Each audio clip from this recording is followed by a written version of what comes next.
Hello fans, this is jeffirf bringing you some updates on video games, Xbox 360 video games, from I believe 2004, no 2005, I'm not sure how long. Okay, just straight out, all the Xbox all the Xbox 360 games I got that still work, and some of what I mean by still work is crap. There's so many here, I can't get my hands around them. Alright, so now what we're gonna do is we're gonna start off with the original Call of Duty 4. The original Call of Duty 4 Modern Warfare. The thing with Call of Duty Modern Warfare is it's very old. It's still a great game. You could probably tell from online play, is that these pros that have got sick of Modern Warfare 2 go back to playing Black Ops and Modern Warfare along with World at War. I rented World at War a while back. Well, my nephew did. He's only 7 years old. His brother, which is probably the same age as me. I think he's 15 now, 15 or 14. Anyway, he's taller than me, and he's about maybe almost 6 foot now, 5'11", I believe. Anyway, he has the newer Xbox, the one where you just slide your finger right across, it opens and it starts and all that. He has that one. I have his old one because his dad pawned mine when they were trying to work on it. He told me that they just gave up hope on working on it. At first I didn't believe that they could fix it, because his dad's told so many lies to me in the past. I don't know what to believe and what not to believe. Anyway, he had heart surgery a while back. He's not doing so well.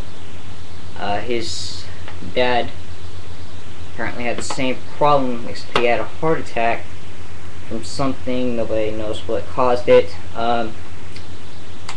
He's still alive. That's good. That's very good, because he's a nice guy. Unlike my brother-in-law. He is not married to my sister anymore. Although my sister that got me Modern Warfare 2,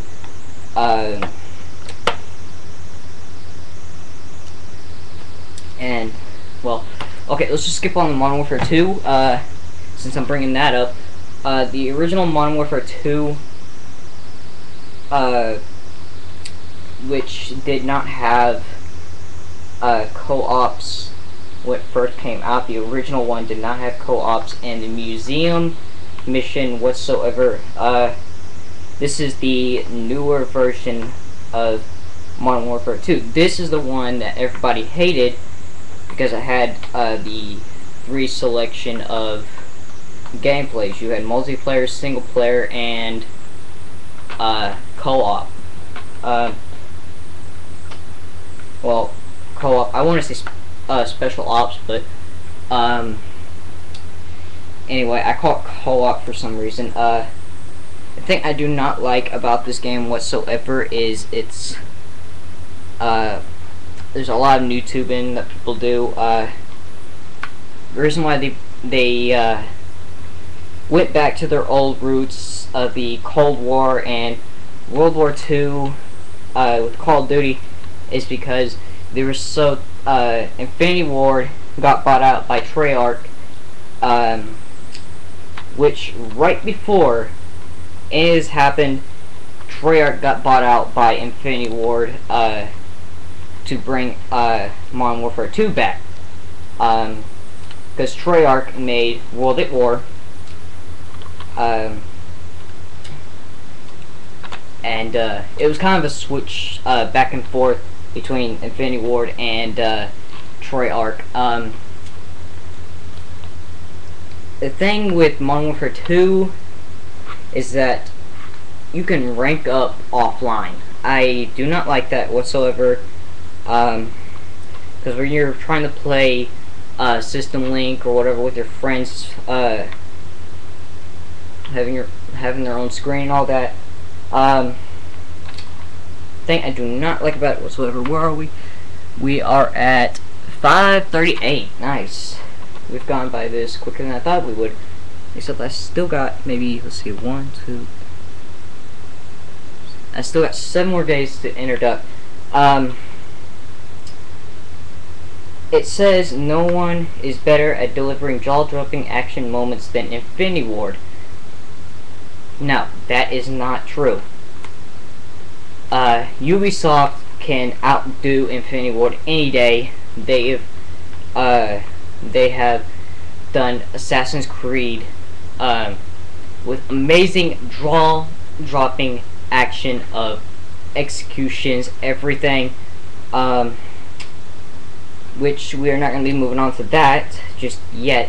We'll get there, but I don't got Assassin's Creed. I've been wanting to get that for a while. I've been wanting to get Brotherhood, because I never got around to renting it or anything. I have played it over at my nephew's house. Anyway, Modern Warfare 2, I'd say the actions are good, but I'm more of a third-person type of player, so I like to play this game on third-person when I'm on multiplayer. Not a lot of people play that, but I've always been a third-person shooter ever since, I guess, Grand Theft Auto, Ubisoft, all those others. Rockstar Games has always done away with that, and that's one of. And speaking of Rockstar Games, we are going to be bringing you the second most popular game at the moment that's that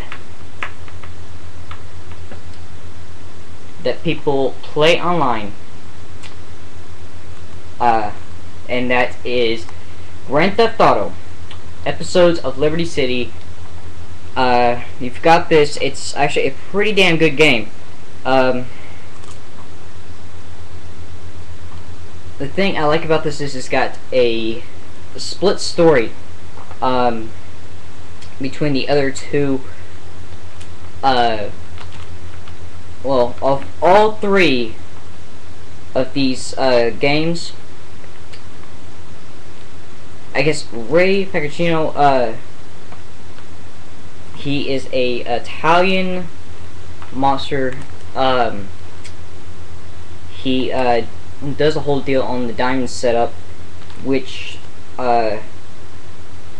basically brings in the fact that the two main characters that you play as and the Lost and Damned and the original GTA 4 is the two people that work for Ray Pacino. One of them stabs him in the back.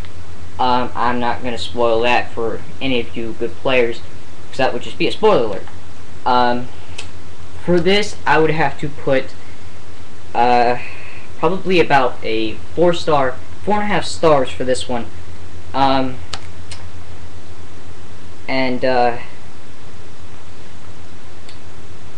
It's got a pretty good multiplayer, if you ask me. It's got, you get a lot of modders on here, but if you like to play in modded lobbies, and not get killed, I can actually do you a favor and help you out with that.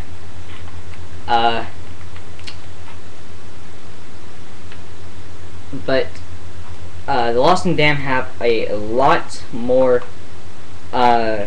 modders than any other game that there is out there. I do not know why. I guess it's because probably these guys were just like my dad. They are motorheads, and they do love computers. Um, except my dad, he is not a gamer whatsoever. He is more of a trucker, and he has 3 different types of things he likes to do. Is he loves muscle cars. He works for trucking companies. He's done that for at least 12 plus years now. I think longer than I've been born. I'm not entirely sure. He's always been into these racing thing. Oh yeah, make that 4 he's always been into racing. My brother, he recently passed away, not too long ago. There was no explanation how he died. Anyway, let's just cut straight to the chase. He also loves computers. He does try to egg on some hackers to hack his computer. No other hacker he has met online can seem to get past his firewall. I have the same firewall he has. Anyway, modders, hackers, whatever you want to call them. They all do the same thing. Alright, off to the next game. This one wasn't very big when it came out. If you ask anybody of one of your friends that are into racing, they did make a great... Okay, we're almost done. I'm probably going to have to cut this into a 2-part session. This game, the first people to make this type of game was Ratbag, sometime in the late 1990s. Anyway, they had several games that they've done. It was only made for the PC. Despite the PlayStation 2 actions that they did with these racing games, I do think that the Xbox with THQ and Big Ant Studios did a pretty damn well job. The publishers are THQ. Big Ant Studios is the makers of this game. It is World of Outlaws Sprint Cars. World of Outlaws Sprint Cars. It is a whatsoever great racing game. I highly recommend it if you do love racing games. It is probably about the only most realistic on dirt racing game. Of course, you do remember this saying if you were a redneck and you loved racing. Sprint Cars was the World of Outlaws was the best show on dirt. Here in my hometown of Oklahoma City, the State Fair had them come every Friday night to give us races. My brother raced with several of these pros on the track when he was racing. He quit a few years, well, probably about 3 or 4 years after he met this girl. I'm not going to go any farther than that. He does have 2 kids though. Anyway, he used to race these. He used to race anything like that. We're going to move on. Alright, next we have got one of the best, and I mean best. Alright, we're going to have to cut this into a 2-part session. I'm going to go ahead and introduce a game from 2006 is Tony Hawk's Project 8. And for the second session, I am going ahead and do that. Okay, so we're going to cut this now. So I'll put the link in the description for the next one, for the next session after this. Okay.